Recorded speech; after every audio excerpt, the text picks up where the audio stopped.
The Weavers. By Gilbert Parker. Book II. As the Spirit Moved 2. The Gates of the World 3. Banished 4. The Call Book 2v. The Wider Way 6. Hast thou never build a many? 7. The Compact 8. For his soul's sake and the land's sake 9. The Letter, the Night, and the Woman X. The Four Who Knew 11. Against the Hour of Midnight 12. The Jihad and the Lions 13. Achmet the Ropemaker Strikes 14. Beyond the Pale Book 3:15. Soulsby's Hand upon the Curtain 16.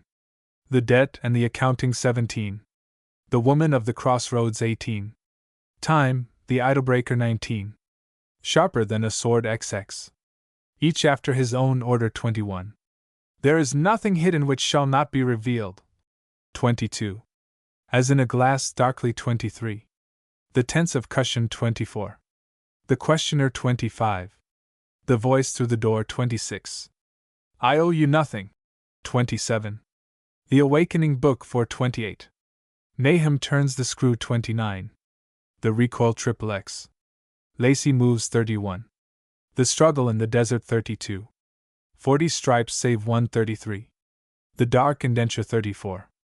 Nahum Drops the Mask Book v35. The Flight of the Wounded 36. Is it always so in life? 37. The Flying Shuttle 38. Jasper Kimber Speaks 39. Faith Journeys to London Book 6XL. Halda Seeks Nahum's Lie. In the Land of Shinar 42. The Loom of Destiny Introduction. When I turn over the hundreds of pages of this book, I have a feeling that I am looking upon something for which I have no particular responsibility, though it has a strange contour of familiarity. It is as though one looks upon a scene in which one had lived and moved, with the friendly yet half-distant feeling that it once was one's own possession but is so no longer. I should think the feeling to be much like that of the old man whose sons, gone to distant places, have created their own plantations of life and have themselves become the masters of possessions. Also, I suppose that when I read the story through again from the first page to the last, I shall recreate the feeling in which I lived when I wrote it, and it will become a part of my own identity again. That distance between himself and his work, however, which immediately begins to grow as soon as a book leaves the author's hands for those of the public, is a thing which, I suppose, must come to one who produces a work of the imagination. It is no doubt due to the fact that every piece of art which has individuality and real likeness to the scenes and character it is intended to depict is done in a kind of trance. The author, in effect, self-hypnotizes himself, has created an atmosphere which is separate and apart from that of his daily surroundings, and by virtue of his imagination becomes absorbed in that atmosphere. When the book is finished and it goes forth, when the imagination is relaxed and the concentration of mind is withdrawn, the atmosphere disappears, and then one experiences what I feel when I take up The Weavers and, in a sense, wonder how it was done, such as it is. The frontispiece of the English edition represents a scene in the House of Commons, and this brings to my mind a warning which was given me similar to that on my entering new fields outside the one in which I first made a reputation in fiction. When, in a certain year, I determined that I would enter the House of Commons, I had many friends who, in effect, wailed and gnashed their teeth. They said that it would be the death of my imaginative faculties, that I should never write anything any more, that all the qualities which make literature living and compelling would disappear. I thought this was all wrong then, and I know it is all wrong now. Political life does certainly interfere with the amount of work which an author may produce.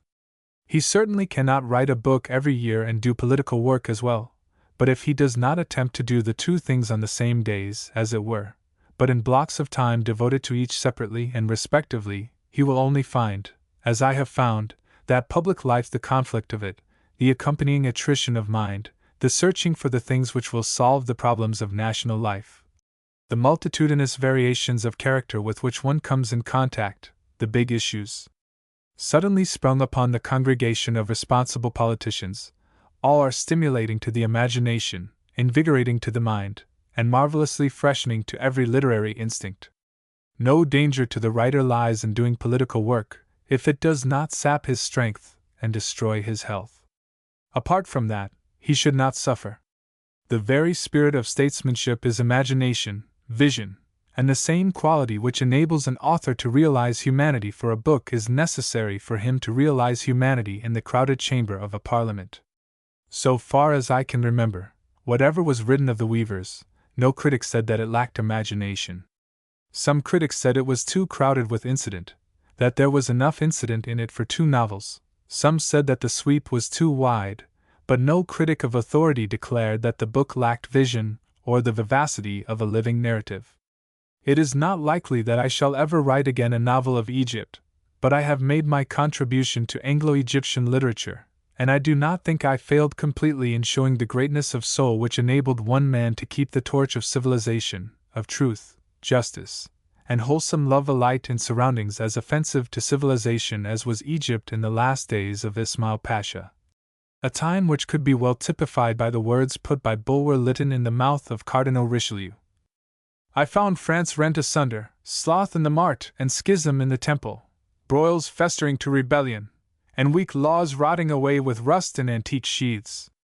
I have recreated France, and from the ashes of the old feudal and decrepit carcass, civilization on her luminous wings soars, phoenix-like, to Jove. Critics and readers have endeavored to identify the main characteristics of the Weavers with figures in Anglo-Egyptian and official public life. David Claridge was, however, a creature of the imagination. It has been said that he was drawn from General Gordon. I am not conscious of having taken Gordon for David's prototype, though, as I was saturated with all that had been written about Gordon, there is no doubt that something of that great man may have found its way into the character of David Claridge. The true origin of David Claridge, however, may be found in a short story called All the World's Mad, in Donovan Pasha, which was originally published by Lady Randolph Churchill in an ambitious but defunct magazine called the Anglo-Saxon Review. The truth is that David Claridge had his origin in a fairly close understanding of, and interest in, Quaker life. I had Quaker relatives through the marriage of a connection of my mother, and the original of Ben Claridge, the uncle of David, is still alive, a very old man, who in my boyhood days wore the broad brim and the straight preacher-like coat of the old-fashioned Quaker. The grandmother of my wife was also a Quaker, and used the thee and thou until the day of her death. Here let me say that criticism came to me from several quarters both in England and America on the use of these words thee and thou, and statements were made that the kind of speech which I put into David Claridge's mouth was not Quaker speech. For instance, they would not have it that a Quaker would say, "You will go with me," as though they were ashamed of the sweet inaccuracy of the objective pronoun being used in the nominative. But hundreds of times I have myself heard Quakers use thee in just such a way in England and America. The facts are, however, that Quakers differ extensively in their habits, and there grew up in England among the Quakers in certain districts a sense of shame for false grammar which, to say the least, was very childish. To be deliberately and boldly ungrammatical, when you serve both euphony and simplicity, is merely to give archaic charm, not to be guilty of an offense. I have friends in Derbyshire who still say, "thee thinks," etc., and I must confess that the picture of a Quaker rampant over my deliberate use of this well-authenticated form of speech produced to my mind only the effect of an infuriated sheep, when I remembered the peaceful attribute of Quaker life and character. From another quarter came the assurance that I was wrong when I set up a tombstone with a name upon it in a Quaker graveyard. I received a sarcastic letter from a lady on the borders of Sussex and Surrey upon this point, and I immediately sent her a first-class railway ticket to enable her to visit the Quaker churchyard at Croydon, in Surrey, where dead and gone Quakers have tombstones by the score, and inscriptions on them also. It is a good thing to be accurate. It is desperately essential in a novel. The average reader, in his triumph at discovering some slight error of detail, would consign a masterpiece of imagination, knowledge of life and character to the rubbish heap. I believe that The Weavers represents a wider outlook of life, closer understanding of the problems which perplex society, and a clearer view of the verities than any previous book written by me, whatever its popularity may have been. It appealed to the British public rather more than the right-of-way, and the great public of America and the overseas dominions gave it a welcome which enabled it to take its place beside the right-of-way, the success of which was unusual. Note: This book is not intended to be an historical novel, nor are its characters meant to be identified with well-known persons connected with the history of England or of Egypt. But all that is essential in the tale is based upon, and drawn from, the life of both countries. Though Egypt has greatly changed during the past generation, away from Cairo and the commercial centers the wheels of social progress have turned but slowly, and much remains as it was in the days of which this book is a record in the spirit of the life, at least. G.P. Dost thou spread the sail, throw the spear, swing the axe, lay thy hand upon the plough, attend the furnace door, shepherd the sheep upon the hills, gather corn from the field, or smite the rock in the quarry? Yet, whatever thy task, thou art even as one who twists the thread and throws the shuttle, weaving the web of life. Ye are all weavers, and Allah the Merciful, does He not watch beside the loom? Book I Chapter 1 As the Spirit moved. The village lay in a valley which had been the bed of a great river in the far-off days when Ireland, Wales and Brittany were joined together, and the Thames flowed into the Seine. The place had never known turmoil or stir. For generations it had lived serenely. 3 buildings in the village stood out insistently, more by the authority of their appearance and position than by their size. One was a square, red brick mansion in the center of the village, surrounded by a high, red brick wall enclosing a garden. Another was a big, low, graceful building with wings. It had once been a monastery. It was covered with ivy, which grew thick and hungry upon it, and it was called the Cloistered House. The last of the 3 was of wood, and of no great size, a severely plain but dignified structure, looking like some council hall of a past era. Its heavy oak doors and windows with diamond panes, and its air of order, cleanliness and serenity, gave it a commanding influence in the picture. It was the key to the history of the village, a Quaker meeting house. Involuntarily the village had built itself in such a way that it made a wide avenue from the common at one end to the meeting house on the gorse-grown upland at the other. With a demure resistance to the will of its makers, the village had made itself decorative. The people were unconscious of any attractiveness in themselves or in their village. There were, however, a few who felt the beauty stirring around them. These few, for their knowledge and for the pleasure which it brought, paid the accustomed price. The records of their lives were the only notable history of the place since the days when their forefathers suffered for the faith. One of these was a girl, for she was still but a child when she died, and she had lived in the red mansion with the tall porch, the wide garden behind, and the wall of apricots and peaches and clustering grapes. Her story was not to cease when she was laid away in the stiff graveyard behind the meeting house. It was to go on in the life of her son, whom to bring into the world she had suffered undeserved, and loved with a passion more in keeping with the beauty of the vale in which she lived than with the piety found on the high back seats in the Quaker meeting house. The name given her on the register of death was Mercy Claridge, and a line beneath said that she was the daughter of Luke Claridge, that her age at passing was 19 years, and that her soul was with the Lord. Another whose life had given pages to the village history was one of noble birth, the Earl of Eglinton. He had died 20 years after the time when Luke Claridge, against the then custom of the Quakers, set up a tombstone to Mercy Claridge's memory behind the meeting house. Only thrice in those 20 years had he slept in a room of the cloistered house.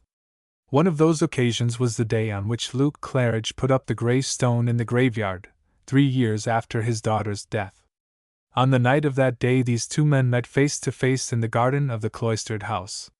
It was said by a passer-by, who had involuntarily overheard, that Luke Claridge had used harsh and profane words to Lord Eglinton, though he had no inkling of the subject of the bitter talk. He supposed, however, that Luke had gone to reprove the other for a wasteful and wandering existence, for desertion of that Quaker religion to which his grandfather, the 3rd Earl of Eglinton, had turned in the second half of his life, never visiting his estates in Ireland, and residing here among his new friends to his last day. This listener, John Fairley was his name, kept his own counsel. On 2 other occasions had Lord Eglinton visited the cloistered house in the years that passed, and remained many months. Once he brought his wife and child. The former was a cold, blue-eyed Saxon of an old family, who smiled distantly upon the Quaker village. The latter, a round-headed, warm-faced youth, with a bold, menacing eye, who probed into this and that, rushed here and there as did his father, now built a miniature mill, now experimented at some peril in the laboratory which had been arranged in the cloistered house for scientific experiments, now shot partridges in the fields where partridges had not been shot for years, and was as little in the picture as his adventurous father, though he wore a broad-brimmed hat, smiling the while at the pain it gave to the simple folk around him. And yet once more the owner of the cloistered house returned alone. The blue-eyed lady was gone to her grave, the youth was abroad. This time he came to die. He was found lying on the floor of his laboratory with a broken retort in fragments beside him. With his servant, Luke Claridge was the first to look upon him lying in the wreck of his last experiment, a spirit lamp still burning above him, in the grey light of a winter's morning. Luke Claridge closed the eyes, straightened the body, and crossed the hands over the breast which had been the laboratory of many conflicting passions of life. The dead man had left instructions that his body should be buried in the Quaker graveyard, but Luke Claridge and the elders prevented that. He had no right to the privileges of a friend, and, as the only son was afar, and no near relatives pressed the late Earl's wishes, the ancient family tomb in Ireland received all that was left of the owner of the cloistered house, which, with the estates in Ireland and the title, passed to the wandering son. Chapter 2: The Gates of the World. Stillness in the meeting house, save for the light swish of one graveyard tree against the window pane, and the slow breathing of the Quaker folk who filled every corner. On the long bench at the upper end of the room the elders sat motionless, their hands on their knees, wearing their hats. The women in their poke bonnets kept their gaze upon their laps. The heads of all save three were averted, and they were Luke Claridge, his only living daughter, called Faith, and his dead daughter's son David, who kept his eyes fixed on the window where the twig flicked against the pane. The eyes of Faith, who sat on a bench at one side, traveled from David to her father constantly, and if, once or twice, the plain rebuke of Luke Claridge's look compelled her eyes upon her folded hands, still she was watchful and waiting, and seemed demurely to defy the convention of unblinking silence. As time went on, others of her sex stole glances at Mercy's son from the depths of their bonnets, and at last, after over an hour, they and all were drawn to look steadily at the young man upon whose business this meeting of discipline had been called. The air grew warmer and warmer, but no one became restless. All seemed as cool of face and body as the grey gowns and coats with grey steel buttons which they wore. At last a shrill voice broke the stillness. Raising his head, one of the elders said, "You will stand up, friend." He looked at David. With a slight gesture of relief the young man stood up.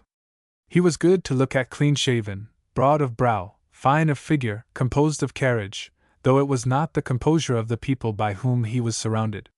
They were dignified, he was graceful. They were consistently slow of movement, but at times his quick gestures showed that he had not been able to train his spirit to that passiveness by which he lived surrounded. Their eyes were slow and quiet, more meditative than observant. His were changeful in expression, now abstracted, now dark and shining as though some inner fire was burning. The head, too, had a habit of coming up quickly with an almost wilful gesture, and with an air which, in others, might have been called pride. "What is thy name?" said another owl-like elder to him. A gentle, half-amused smile flickered at the young man's lips for an instant, then, "David Claridge still," he answered. His last words stirred the meeting. A sort of ruffle went through the atmosphere, and now every eye was fixed and inquiring. The word was ominous. He was there on his trial, and for discipline, and it was thought by all that, as many days had passed since his offense was committed, meditation and prayer should have done their work. Now, however, in the tone of his voice, as it clothed the last word, there was something of defiance. On the ear of his grandfather, Luke Claridge, it fell heavily. The old man's lips closed tightly, he clasped his hands between his knees with apparent self-repression. The second elder who had spoken was he who had once heard Luke Claridge use profane words in the cloistered house. Feeling trouble ahead, and liking the young man and his brother elder, Luke Claridge, John fairly sought now to take the case into his own hands. "Thee shall never find a better name, David," he said, "if thee live 100 years. It hath served well in England. This thee didst do. While the young Earl of Eglinton was being brought home, with noise and brawling, after his return to Parliament, be mingled among the brawlers, and because some evil words were said of thy hat and thy apparel, thee laid about thee, bringing one to the dust, so that his life was in peril for some hours to come. Jasper Kimber was his name. Were it not that the smitten man forgave thee, thee would now be in a prison cell, shrilly piped the elder who had asked his name. The fight was fair, was the young man's reply. Though I am a friend, the man was English. Thee was that day a son of Belial, rejoined the shrill elder. Thee did use thy hands like any heathen sailor, is it not the truth? I struck the man. I punished him, why enlarge? Thee is guilty? I did the thing. That is one charge against thee. There are others. Thee was seen to drink of spirits in a public house at Headington that day. Twice, thrice, like any drunken collier. Twice, was the prompt correction. There was a moment's pause, in which some women sighed and others folded and unfolded their hands on their laps. The men frowned. Thee has been a dark deceiver, said the shrill elder again, and with a ring of acrid triumph. Thee has hid these things from our eyes many years, but in one day thee has uncovered all. Thee is charged, interposed Elder Fairley, with visiting a play this same day, and with seeing a dance of Spain following upon it. I did not disdain the music, said the young man drily. The flute, of all instruments, has a mellow sound. Suddenly his eyes darkened, he became abstracted, and gazed at the window where the twig flicked softly against the pane, and the heat of summer palpitated in the air. It has good grace to my ear, he added slowly. Luke Claridge looked at him intently. He began to realize that there were forces stirring in his grandson which had no beginning in Claridge blood, and were not nurtured in the garden with the fruited wall. He was not used to problems, he had only a code, which he had rigidly kept. He had now a glimmer of something beyond code or creed. He saw that the shrill elder was going to speak. He intervened. Thee is charged, David, he said coldly, with kissing a woman, a stranger and a wanton, where the four roads meet twixt here and yonder town. He motioned towards the hills. In the open day, added the shrill elder, a red spot burning on each withered cheek. The woman was comely, said the young man, with a tone of irony, recovering an impassive look. A strange silence fell, the women looked down, yet they seemed not so confounded as the men. After a moment they watched the young man with quicker flashes of the eye. The answer is shameless, said the shrill elder. Thy life is that of a carnal hypocrite. The young man said nothing. His face had become very pale, his lips were set, and presently he sat down and folded his arms. Thee is guilty of all? Asked John Fairley. His kindly eye was troubled, for he had spent numberless hours in this young man's company, and together they had read books of travel and history, and even the plays of Shakespeare and Marlowe. Though drama was anathema to the society of friends, they did not realize it in the life around them. That which was drama was either the visitation of God or the dark deeds of man, from which they must avert their eyes. Their own tragedies they hid beneath their grey coats and bodices. Their dirty linen they never washed in public, save in the scandals such as this where the society must intervene. Then the linen was not only washed, but duly starched, sprinkled, and ironed. I have answered all. Judge by my words, said David gravely. Has repentance come to thee? Is it thy will to suffer that which we may decide for thy correction? It was Elder Fairley who spoke. He was determined to control the meeting and to influence its judgment. He loved the young man. David made no reply. He seemed lost in thought. Let the discipline proceed. He hath an evil spirit, said the shrill elder. His childhood lacked in much, said Elder Fairley patiently. To most minds present the words carried home. To every woman who had a child, to every man who had lost a wife and had a motherless son. This much they knew of David's real history, that Mercy Claridge, his mother, on a visit to the house of an uncle at Portsmouth, her mother's brother, had eloped with and was duly married to the captain of a merchant ship. They also knew that, after some months, Luke Claridge had brought her home, and that before her child was born news came that the ship her husband sailed had gone down with all on board. They knew likewise that she had died soon after David came, and that her father, Luke Claridge, buried her in her maiden name, and brought the boy up as his son, not with his father's name but bearing that name so long honored in England, and even in the far places of the earth, for had not Ben Claridge, Luke's brother, been a great carpet merchant, traveler, and explorer in Asia Minor, Egypt, and the Sudan? Ben Claridge of the whimsical speech, the pious life? All this they knew, but none of them, to his or her knowledge, had ever seen David's father. He was legendary, though there was full proof that the girl had been duly married. That had been laid before the elders by Luke Claridge on an occasion when Ben Claridge, his brother, was come among them again from the east.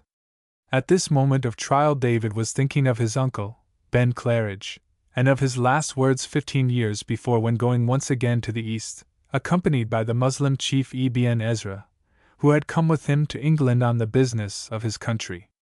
These were Ben Claridge's words: "Love God before all, love thy fellowman, and thy conscience will bring thee safe home, lad. If he will not repent, there is but one way," said the shrill elder. "Let there be no haste," said Luke Claridge, in a voice that shook a little in his struggle for self-control. Another heretofore silent elder, sitting beside John Fairley, exchanged words in a whisper with him, and then addressed them. He was a very small man with a very high stock and spreading collar, a thin face, and large wide eyes. He kept his chin down in his collar, but spoke at the ceiling like one blind, though his eyes were sharp enough on occasion. His name was Meacham. "It is meet there shall be time for sorrow and repentance," he said. "This, I pray you all, be our will, that for 3 months David live apart, even in the hut where lived the drunken chairmaker ere he disappeared and died, as rumour saith, it hath no tenant. Let it be that after tomorrow night at sunset none shall speak to him till that time be come, the first day of winter. Till that day he shall speak to no man, and shall be despised of the world, and pray God of himself. Upon the first day of winter let it be that he come hither again and speak with us." On the long stillness of assent that followed there came a voice across the room, from within a grey and white bonnet, which shadowed a delicate face shining with the flame of the spirit within. It was the face of Faith Claridge, the sister of the woman in the graveyard, whose soul was with the Lord, though she was but 1 year older and looked much younger than her nephew David. "Speak, David," she said softly. "Speak now. Doth not the Spirit move thee?" She gave him his cue, for he had of purpose held his peace till all had been said, and he had come to say some things which had been churning in his mind too long. He caught the faint cool sarcasm in her tone, and smiled unconsciously at her last words. She, at least, must have reasons for her faith in him, must have grounds for his defense in painful days to come, for painful they must be, whether he stayed to do their will, or went into the fighting world where Quakers were few and life composite of things they never knew in Hamley. He got to his feet and clasped his hands behind his back. After an instant he broke silence. "All those things of which I am accused I did, and for them is asked repentance. Before that day on which I did these things was there complaint, or cause for it? Was my life evil? Did I think in secret that which might not be done openly? Well, some things I did secretly. Ye shall hear of them. I read where I might, and after my taste, many plays, and found in them beauty and the soul of deep things. Tales I have read, but a few, and John Milton, and Chaucer, and Bacon, and Montaigne, and Arab poets also, whose books my uncle sent me. Was this sin in me? It drove to a day of shame for thee," said the shrill elder. He took no heed, but continued. "When I was a child I listened to the lark as it rose from the meadow, and I hid myself in the hedge that, unseen, I might hear it sing, and at night I waited till I could hear the nightingale. I have heard the river singing, and the music of the trees. At first I thought that this must be sin, since he condemned the human voice that sings, but I could feel no guilt. I heard men and women sing upon the village green, and I sang also. I heard bands of music. One instrument seemed to me more than all the rest. I bought one like it, and learned to play. It was the flute, its notes so soft and pleasant. I learned to play it, years ago, in the woods of Bedon beyond the hill, and I have felt no guilt from then till now. For these things I have no repentance. Thee has had good practice in deceit, said the shrill elder. Suddenly David's manner changed. His voice became deeper. His eyes took on that look of brilliance and heat which had given Luke Claridge anxious thoughts. I did, indeed, as the Spirit moved me, even as ye have done. Blasphemer, did the Spirit move thee to brawl and fight, to drink and curse, to kiss a wanton in the open road? What hath come upon thee? Again it was the voice of the shrill elder. Judge me by the truth I speak, he answered. Save in these things my life has been an unclasped book for all to read. Speak to the charge of brawling and drink, David, rejoined the little elder Meacham with the high collar, and gaze upon the ceiling. Shall I not speak when I am moved? Ye have struck swiftly, I will draw the arrow slowly from the wound. But, in truth, ye had good right to wound. Naught but kindness have I had among you all, and I will answer. Straightly have I lived since my birth. Yet betimes a torturing unrest of mind was used to come upon me as I watched the world around us. I saw men generous to their kind, industrious and brave, beloved by their fellows, and I have seen these same men drink and dance and give themselves to coarse, rough play like young dogs in a kennel. Yet, too, I have seen dark things done in drink, the cheerful made morose, the gentle violent. What was the temptation? What the secret? Was it but the low craving of the flesh, or was it some primitive unrest, or craving of the soul, which, clouded and baffled by time and labor and the wear of life, by this means was given the witch medicament, a false freedom, a thrilling forgetfulness? In ancient days the high, the humane, in search of cure for poison, poisoned themselves, and then applied the antidote. He hath little knowledge and less pity for sin who has never sinned. The day came when all these things which other men did in my sight I did, openly. I drank with them in the taverns, twice I drank. I met a lass in the way. I kissed her. I sat beside her at the roadside and she told me her brief, sad, evil story. One she had loved had left her. She was going to London. I gave her what money I had. And thy watch, said a whispering voice from the elder's bench. Even so. And at the crossroads I bade her goodbye with sorrow. There were those who saw, said the shrill voice from the bench. They saw what I have said, no more. I had never tasted spirits in my life. I had never kissed a woman's lips.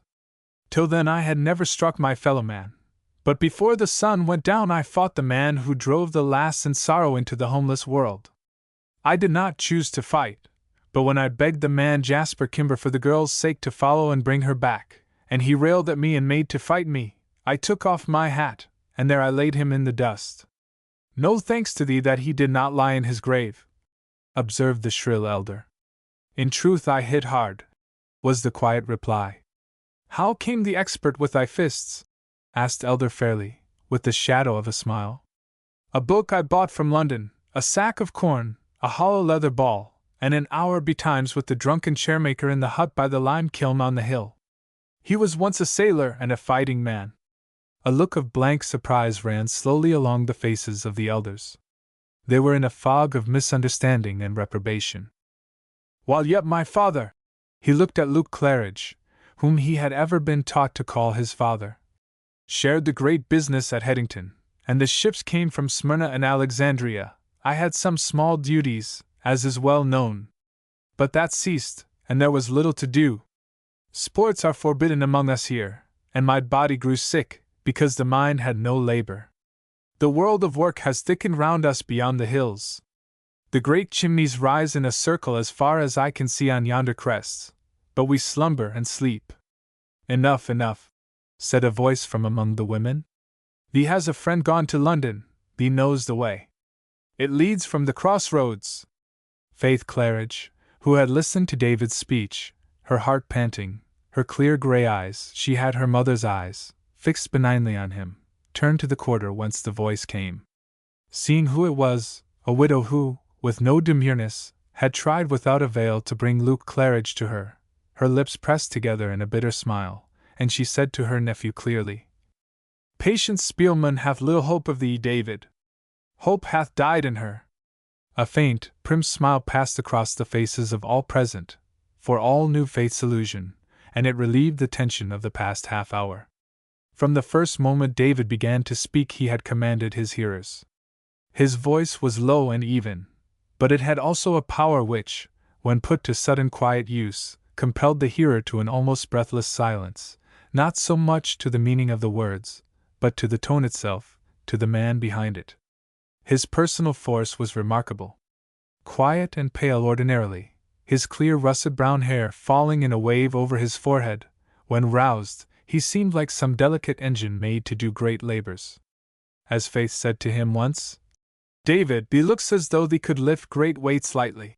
When roused, his eyes lighted like a lamp, the whole man seemed to pulsate. He had shocked, awed, and troubled his listeners. Yet he had held them in his power, and was master of their minds. The interjections had but given him new means to defend himself. After Faith had spoken, he looked slowly round. "I am charged with being profane," he said. "I do not remember. But is there none among you who has not secretly used profane words and neither in secret nor openly has repented? I am charged with drinking. On one day of my life I drank openly. I did it because something in me kept crying out, 'Taste and see.' I tasted and saw, and know, and I know that oblivion, that brief pitiful respite from trouble, which this evil tincture gives. I drank to know, and I found it lure me into a new careless joy. The sun seemed brighter, men's faces seemed happier, the world sang about me, the blood ran swiftly, thoughts swarmed in my brain. My feet were on the mountains, my hands were on the sails of great ships, I was a conqueror. I understood the drunkard in the first withdrawal begotten of this false stimulant. I drank to know. Is there none among you who has, though it be but once, drunk secretly as I drank openly? If there be none, then I am condemned." "Amen," said Elder Fairley's voice from the bench. "In the open way by the crossroads I saw a woman. I saw she was in sorrow. I spoke to her. Tears came to her eyes. I took her hand, and we sat down together. Of the rest I have told you. I kissed her, a stranger. She was comely. And this I know, that the matter ended by the crossroads, and that by and forbidden paths have easy travel. I kissed the woman openly. Is there none among you who has kissed secretly, and has kept the matter hidden? For him I struck and injured, it was fair. Shall a man be beaten like a dog? Kimber would have beaten me. Wherein has it all profited?" asked the shrill elder querulously. "I have knowledge. None shall do these things hereafter, but I shall understand. None shall go venturing, exploring, but I shall pray for him. Thee will break thy heart, and thy life exploring," said Luke Claridge bitterly. Experiment in life he did not understand, and even Ben Claridge's emigration to far lands had ever seemed to him a monstrous and amazing thing, though it ended in the making of a great business in which he himself had prospered, and from which he had now retired.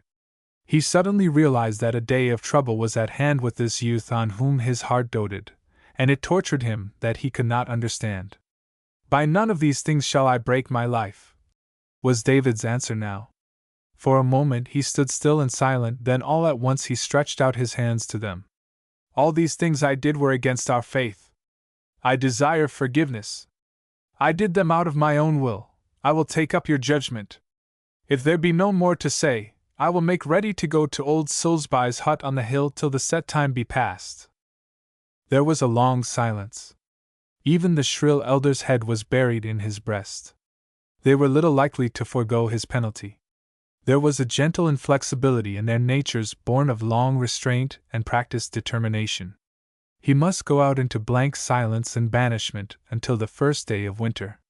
Yet, recalcitrant as they held him, their secret hearts were with him, for there was none of them but had had happy commerce with him, and they could think of no more bitter punishment than to be cut off from their own society for 3 months. They were satisfied he was being trained back to happiness and honor. A new turn was given to events, however. The little wizened elder Meacham said, "The flute, friend, is it here?" "I have it here," David answered. "Let us have music then." "To what end?" interjected the shrill elder. He hath averred he can play, drily replied the other. Let us judge whether vanity breeds untruth in him. The furtive brightening of the eyes in the women was represented in the men by an assumed look of abstraction in most, in others by a bland assumption of judicial calm. A few, however, frowned, and would have opposed the suggestion, but that curiosity mastered them. These watched with darkening interest the flute, in 3 pieces, drawn from an inner pocket, and put together swiftly. David raised the instrument to his lips, blew 1 low note, and then a little run of notes, all smooth and soft. Mellowness and a sober sweetness were in the tone. He paused a moment after this, and seemed questioning what to play. And as he stood, the flute in his hands, his thoughts took flight to his Uncle Ben, whose kindly, shrewd face and sharp brown eyes were as present to him, and more real, than those of Luke Claridge, whom he saw every day. Of late, when he had thought of his uncle, however, alternate depression and lightness of spirit had possessed him. Night after night he had troubled sleep, and he had dreamed again and again that his uncle knocked at his door, or came and stood beside his bed and spoke to him. He had wakened suddenly and said yes, to a voice which seemed to call to him. Always his dreams and imaginings settled round his Uncle Ben, until he had found himself trying to speak to the little brown man across the 1,000 leagues of land and sea. He had found, too, in the past that when he seemed to be really speaking to his uncle, when it seemed as though the distance between them had been annihilated, that soon afterwards there came a letter from him. Yet there had not been more than 2 or 3 a year. They had been, however, like books of many pages, closely written, in Arabic, in a crabbed characteristic hand, and full of the sorrow and grandeur and misery of the East. How many books on the East David had read he would hardly have been able to say, but something of the East had entered into him, something of the philosophy of Muhammad and Buddha, and the beauty of Omar Khayyam had given a touch of color and intellect to the narrow faith in which he had been schooled. He had found himself replying to a question asked of him in Headington, as to how he knew that there was a God, in the words of a Muslim quoted by his uncle. As I know by the tracks in the sand whether a man or beast has passed there, so the heaven with its stars, the earth with its fruits, show me that God has passed. Again, in reply to the same question, the reply of the same Arab sprang to his lips. Does the morning want a light to see it by? As he stood with his flute, his fingers now and then caressingly rising and falling upon its little caverns, his mind traveled far to those regions he had never seen, where his uncle traded and explored. Suddenly, the call he had heard in his sleep now came to him in this waking reverie. His eyes withdrew from the tree at the window, as if startled, and he almost called aloud in reply, but he realized where he was. At last, raising the flute to his lips, as the eyes of Luke Claridge closed with very trouble, he began to play. Out in the woods of Beon he had attuned his flute to the stir of leaves, the murmur of streams, the song of birds, the boom and burden of storm, and it was soft and deep as the throat of the bellbird of Australian wilds. Now it was mastered by the dreams he had dreamed of the East, the desert skies high and clear and burning, the desert sunsets, plaintive and peaceful and unvaried, one lovely diffusion, in which day dies without splendor and in a glow of pain. The long velvety tread of the camel, the song of the camel driver, the monotonous chant of the riverman, with fingers mechanically falling on his little drum, the cry of the eagle of the Libyan hills, the lap of the heavy waters of the Dead Sea down by Jericho, the battle call of the Druzes beyond Damascus, the lonely gigantic figures at the mouth of the temple of Abu Simbel, looking out with the eternal question to the unanswering desert, the delicate ruins of moonlit Baalbek, with the snow mountains hovering above, the green oases, and the deep wells where the caravans lay down in peace. All these were pouring their influences on his mind in the little Quaker village of Hamley where life was so bare, so grave. The music he played was all his own, was instinctively translated from all other influences into that which they who listened to him could understand. Yet that sensuous beauty which the Quaker society was so concerned to banish from any part in their life was playing upon them now, making the hearts of the women beat fast, thrilling them, turning meditation into dreams, and giving the sight of the eyes far visions of pleasure. So powerful was this influence that the shrill elder twice essayed to speak in protest, but was prevented by the wizened elder Meacham. When it seemed as if the aching, throbbing sweetness must surely bring denunciation, David changed the music to a slow mourning cadence. It was a wail of sorrow, a march to the grave, a benediction, a soft sound of farewell, floating through the room and dying away into the midday sun. There came a long silence after, and David sat with unmoving look upon the distant prospect through the window. A woman's sob broke the air. Faith's handkerchief was at her eyes. Only one quick sob, but it had been wrung from her by the premonition suddenly come that the brother, he was brother more than nephew, over whom her heart had yearned had, indeed, come to the crossroads, and that their ways would henceforth divide. The punishment or banishment now to be meted out to him was as nothing. It meant a few weeks of disgrace, of ban, of what, in effect, was self-immolation, of that commanding justice of the society which no one yet save the late Earl of Eglinton had defied. David could refuse to bear punishment, but such a possibility had never occurred to her or to any one present. She saw him taking his punishment as surely as though the law of the land had him in its grasp. It was not that which she was fearing. But she saw him moving out of her life. To her this music was the prelude of her tragedy. A moment afterwards Luke Claridge arose and spoke to David in austere tones. "It is our will that thee be gone to the chairmaker's but upon the hill till 3 months be past, and that none have speech with thee after sunset tomorrow even." "Amen," said all the elders. "Amen," said David, and put his flute into his pocket, and rose to go. Chapter 3 Banished. The chairmaker's hut lay upon the north hillside about halfway between the meeting house at one end of the village and the common at the other end. It commanded the valley, had no house near it, and was sheltered from the north wind by the hilltop which rose up behind it 100 feet or more. No road led to it, only a path up from the green of the village, winding past a gully and the deep cuts of old rivulets now overgrown by grass or bracken. It got the sun abundantly, and it was protected from the full sweep of any storm. It had but 2 rooms, the floor was of sanded earth, but it had windows on 3 sides, east, west, and south, and the door looked south.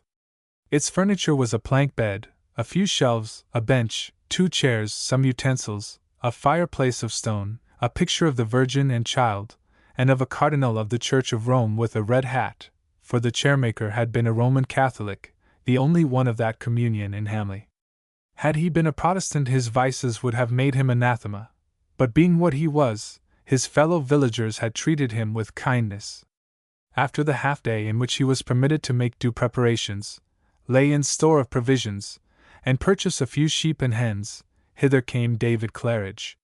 Here, too, came Faith, who was permitted 1 hour with him before he began his life of willing isolation. Little was said as they made the journey up the hill, driving the sheep before them, 4 strong lads following with necessities, flour, rice, potatoes, and such like. Arrived, the goods were deposited inside the hut, the lads were dismissed, and David and Faith were left alone. David looked at his watch. They had still a handful of minutes before the parting. These flew fast, and yet, seated inside the door, and looking down at the village which the sun was bathing in the last glowing of evening, they remained silent. Each knew that a great change had come in their hitherto unchanging life, and it was difficult to separate premonition from substantial fact. The present fact did not represent all they felt, though it represented all on which they might speak together now. Looking round the room, at last Faith said, "Thee has all thee needs, David? Thee is sure?" He nodded. "I know not yet how little man may need. I have lived in plenty." At that moment her eyes rested on the cloistered house. The Earl of Eglinton would not call it plenty. A shade passed over David's face. "I know not how he would measure. Is his own field so wide? The spread of a peacock's feather. What does thee know of him?" David asked the question absently. "I have eyes to see, Davy." The shadows from that seeing were in her eyes as she spoke, but he did not observe them. "Thee sees but with half an eye," she continued. "With both mine I have seen horses and carriages, and tall footmen, and wine and silver, and gilded furniture, and fine pictures, and rolls of new carpet, of Uncle Ben's best carpets, Davy, and a billiard table, and much else." A cloud slowly gathered over David's face, and he turned to her with an almost troubled surprise. "Thee has seen these things, and how?" "One day, thee was in Devon, one of the women was taken ill. They sent for me because the woman asked it. She was a papist, but she begged that I should go with her to the hospital, as there was no time to send to Headington for a nurse. She had seen me once in the house of the toll gate keeper. Ill as she was, I could have laughed, for, as we went in the Earl's carriage to the hospital 30 miles it was, she said she felt at home with me, my dress being so like a nun's. It was then I saw the cloistered house within and learned what was afoot." "In the Earl's carriage indeed, and the Earl?" "He was in Ireland, burrowing among those tarnished baubles, his titles, and stripping the Irish Peter to clothe the English Paul. He means to make Hamley his home? From Ireland these furnishings come? So it seems. Henceforth the cloistered house will have its doors flung wide. London and all the folk of Parliament will flutter along the dunes of Hamley. Then the bailiff will sit yonder within a year, for he is but a starved Irish peer. He lives today as though he would be rich tomorrow. He bids for fame and fortune, Davy. 'Tis as though a shirtless man should wear a broadcloth coat over a cotton vest. The world sees only the broadcloth coat. For the rest, faith? They see the man's face and—" His eyes were embarrassed. A thought had flashed into his mind which he considered unworthy, for this girl beside him was little likely to dwell upon the face of a renegade peer, whose living among them was a constant reminder of his father's apostasy. She was too fine, dwelt in such high spheres, that he could not think of her being touched by the glittering adventures of this daring young member of Parliament, whose book of travels had been published, only to herald his understood determination to have office in the government, not in due time, but in his own time. What could there be in common between the sophisticated Eglinton and this sweet, primitively wholesome Quaker girl? Faith read what was passing in his mind. She flushed, slowly flushed until her face and eyes were one soft glow. Then she laid a hand upon his arm and said, "Davy, I feel the truth about him, no more. Nothing of him is for thee or me. His ways are not our ways." She paused, and then said solemnly, "He hath a devil. That I feel. But he hath also a mind, and a cruel will. He will hew a path, or make others hew it for him. He will make or break. Nothing will stand in his way, either man nor thing, those he loves nor those he hates. He will go on, and to go on, all means, so they be not criminal, will be his. Men will prophesy great things for him, they do so now. But nothing they prophesy, Davy, keeps pace with his resolve. How does thee know these things?" His question was one of wonder and surprise. He had never before seen in her this sharp discernment and criticism. "How know I, Davy? I know him by studying thee. What thee is not, he is. What he is, thee is not."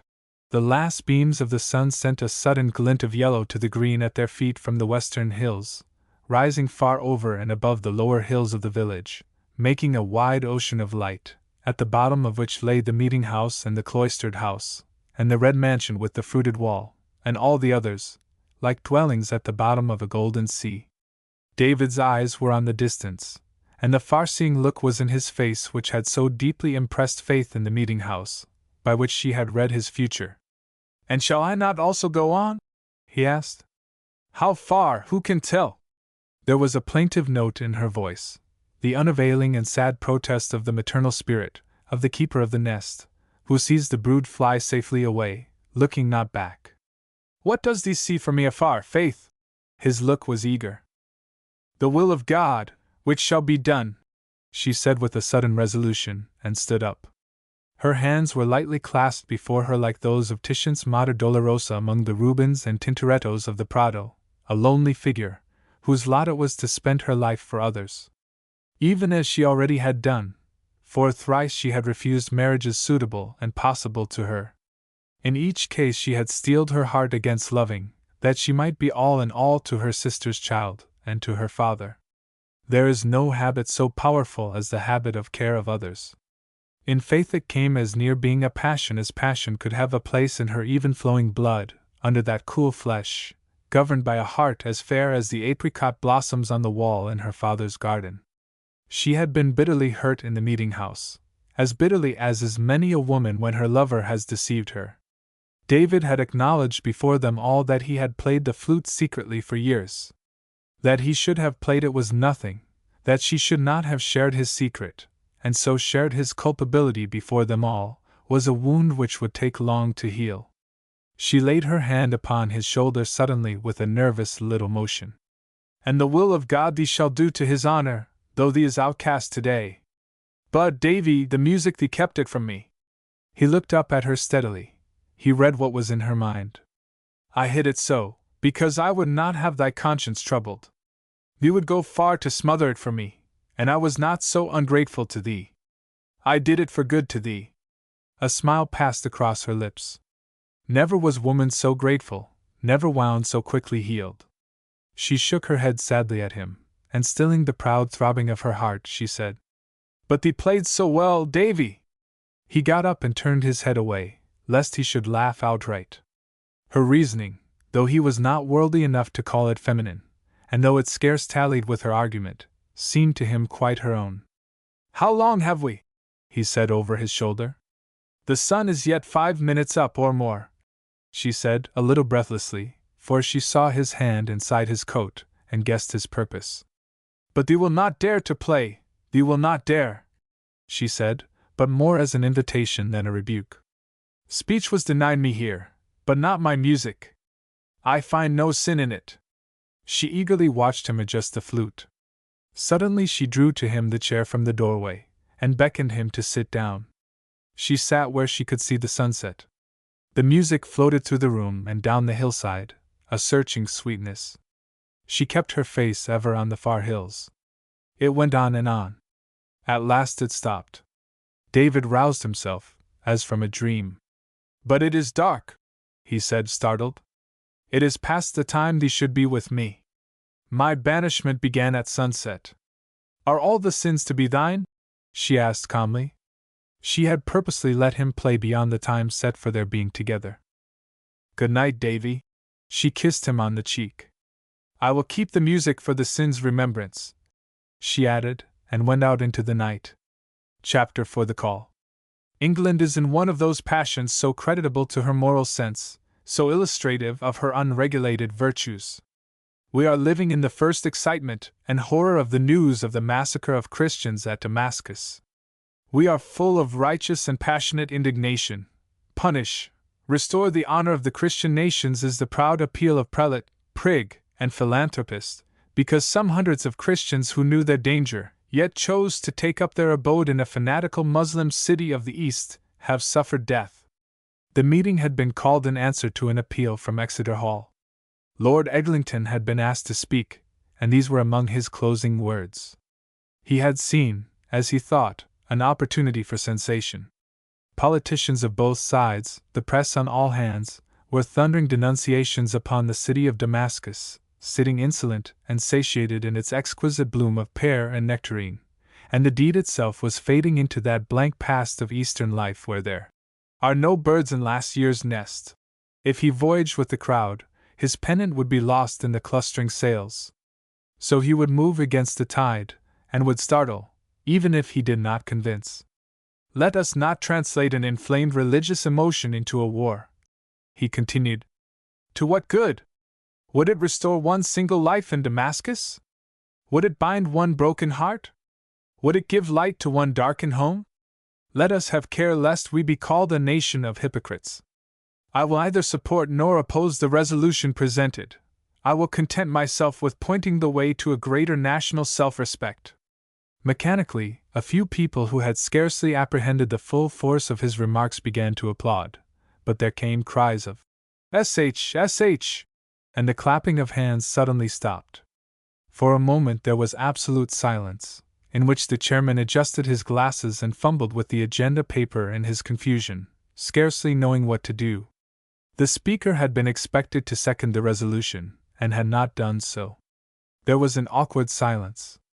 Then, in a loud whisper, someone said, "David, David, do thee speak." It was the voice of Faith Claridge. Perturbed and anxious, she had come to the meeting with her father. They had not slept for nights, for the last news they had had of Ben Claridge was from the city of Damascus, and they were full of painful apprehensions. It was the eve of the first day of winter, and David's banishment was over. Faith had seen David often at a distance. How often had she stood in her window and looked up over the apricot wall to the chairmaker's hut on the hill? According to his penalty, David had never come to Hamley village, but had lived alone, speaking to no one, avoided by all, working out his punishment. Only the day before the meeting he had read of the massacre at Damascus from a newspaper which had been left on his doorstep overnight. Elder Fairley had so far broken the covenant of ostracism and boycott, knowing David's love for his Uncle Ben. All that night David paced the hillside in anxiety and agitation, and saw the sun rise upon a new world, a world of freedom, of home returning, yet a world which, during the past 4 months, had changed so greatly that it would never seem the same again. The sun was scarce 2 hours high when Faith and her father mounted the hill to bring him home again. He had, however, gone to Headington to learn further news of the massacre. He was thinking of his Uncle Ben, all else could wait. His anxiety was infinitely greater than that of Luke Claridge, for his mind had been disturbed by frequent premonitions, and those sudden calls in his sleep. His uncle's voice ever seemed to be waking him at night. He had not meant to speak at the meeting, but the last words of the speaker decided him. He was in a flame of indignation. He heard the voice of Faith whisper over the heads of the people, "David, David, do thee speak!" Turning, he met her eyes, then rose to his feet, came steadily to the platform, and raised a finger towards the chairman. A great whispering ran through the audience. Very many recognized him, and all had heard of him. The history of his late banishment and self-approving punishment were familiar to them. He climbed the steps of the platform alertly, and the chairman welcomed him with nervous pleasure. Any word from a Quaker, friendly to the feeling of national indignation, would give the meeting the new direction which all desired. Something in the face of the young man, grown thin and very pale during the period of long thought and little food in the lonely and meditative life he had led, something human and mysterious in the strange tale of his one day's mad doings, fascinated them. They had heard of the liquor he had drunk, of the woman he had kissed at the crossroads, of the man he had fought, of his discipline and sentence.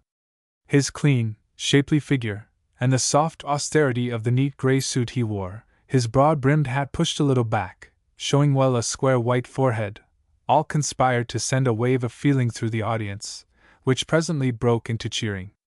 Beginning with the usual formality, he said, "I am obliged to differ from nearly every sentiment expressed by the Earl of Eglinton, the member for Levisas, who has just taken his seat." There was an instant's pause, the audience cheered, and cries of delight came from all parts of the house. "All good counsel has its sting," he continued, "but the good counsel of him who has just spoken is a sting in a wound deeper than the skin. The noble Earl has bidden us to be consistent and reasonable. I have risen here to speak for that to which mere consistency and reason may do cruel violence. I am a man of peace, I am the enemy of war, it is my faith and creed, yet I repudiate the principle put forward by the Earl of Eglinton, that you shall not clinch your hand for the cause which is your heart's cause, because, if you smite, the smiting must be paid for."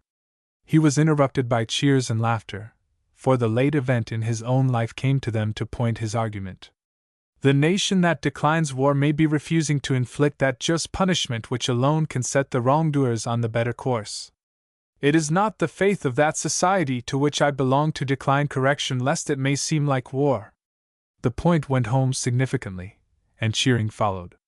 The high wall of Tibet, a stark refusal to open the door to the wayfarer, I can understand, but friend, he turned to the young peer. Friend, I cannot understand a defense of him who opens the door upon terms of mutual hospitality, and then, in the red blood of him who has so contracted, blots out the just terms upon which they have agreed. Is that thy faith, friend? The repetition of the word friend was almost like a jibe, though it was not intended as such. There was none present, however, but knew of the defection of the Earl's father from the Society of Friends, and they chose to interpret the reference to a direct challenge. It was a difficult moment for the young Earl, but he only smiled, and cherished anger in his heart. For some minutes David spoke with force and power, and he ended with passionate solemnity. His voice rang out. The smoke of this burning rises to heaven, the winds that wail over scattered and homeless dust bear a message of God to us. In the name of Muhammad, whose teaching condemns treachery and murder, in the name of the Prince of Peace, who taught that justice which makes for peace, I say it is England's duty to lay the iron hand of punishment upon this evil city and on the government in whose orbit it shines with so deathly a light. I fear it is that one of my family and of my humble village lies beaten to death in Damascus. Yet not because of that do I raise my voice here today. These many years Ben Claridge carried his life in his hands, and in a good cause that was held like the song of a bird, to be blown from his lips in the day of the Lord. I speak only as an Englishman. I ask you to close your minds against the words of this brilliant politician, who would have you settle a bill of costs written in Christian blood, by a promise to pay, God through a mockery of armed display in those waters on which once looked the eyes of the captain of our faith. Humanity has been put in the witness box of the world. Let humanity give evidence. Women wept. Men waved their hats and cheered. The whole meeting rose to its feet and gave vent to its feelings. For some moments the tumult lasted, Eglinton looking on with face unmoved. As David turned to leave the table, however, he murmured, "Peacemaker! Peacemaker!"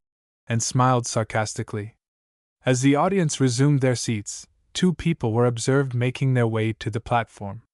One was Elder Fairley, leading the way to a tall figure in a black robe covering another colored robe, and wearing a large white turban. Not seeing the newcomers, the chairman was about to put the resolution, but a protesting hand from John Fairley stopped him, and in a strange silence the two newcomers mounted the platform. David rose and advanced to meet them. There flashed into his mind that this stranger in Eastern garb was Ibn Ezra Bey, the old friend of Ben Claridge, of whom his uncle had spoken and written so much. The same instinct drew Ibn Ezra Bey to him.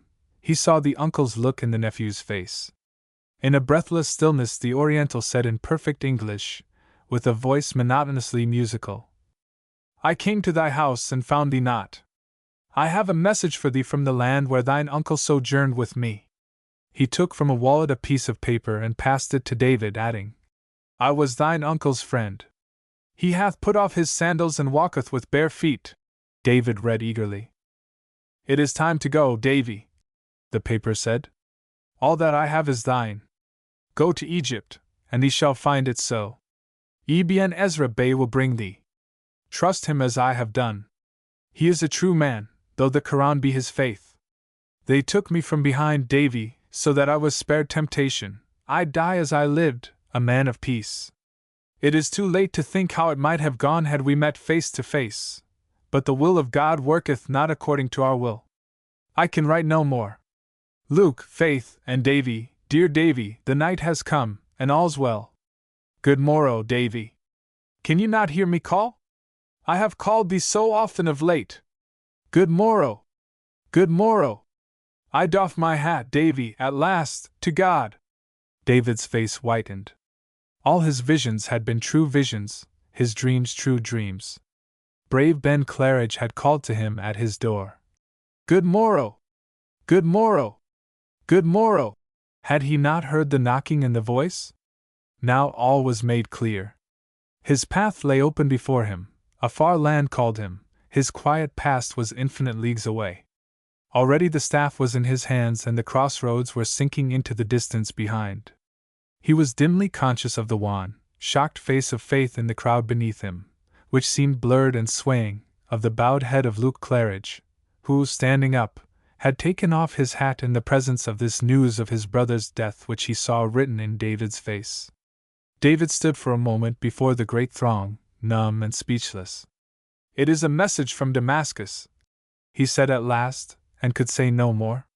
Ibn Ezra Bey turned a grave face upon the audience. "Will you hear me?" he said. "I am an Arab." "Speak, speak," came from every side. "The Turk hath done his evil work in Damascus," he said. "All the Christians are dead, save one. He hath turned Muslim, and is safe." His voice had a note of scorn. It fell sudden and swift like a storm in summer. There were no paths to safety. Soldiers and those who led them shared in the slaying.